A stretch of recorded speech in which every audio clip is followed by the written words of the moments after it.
गरियाव तो रहा इतना ही आवाज। हेलो यार फट जाएगा एक दिन बोलेगा तो। हेलो 10 साल 20 दिन से जगे हुए हैं। हेलो हेलो हेलो हेलो काम पर ध्यान दो। हेलो सबसे अच्छा इसे हटाइए देते हैं। चलो चलो चलो।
आज हमने के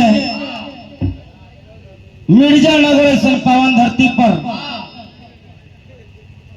सुनेंद्रा दादी जी के अंतिम श्राद्ध कार्यक्रम में जुटल बनी। खूब धूमधाम से भोज भात भई। भोजन के साथे साथे रात भर भोजन के भी व्यवस्था रखल बा। तू लोग बोलबे कि मार खोई भैया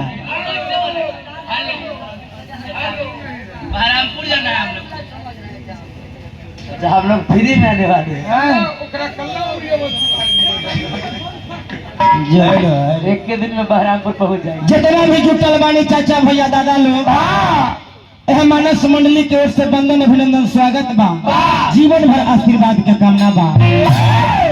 स्वागत करब हम अखिलेश जी के, राजा बाबू के, सुबोध बाबू के, रंजन बाबू के, मनोज जी के, रविंद्र जी के, अनुज जी के, मोहन जी के, रोहित जी के, दरोगा जी के एवं समस्त शोका कुल परिवार।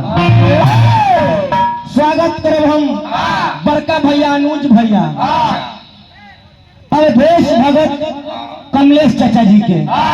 अब एगो 2 से 3 मिनट में एगो लहरा बाजी, और बाद हम खड़ा होकर सुमिरन गाई। खड़ा होकर सूत के ना, खड़ा होकर।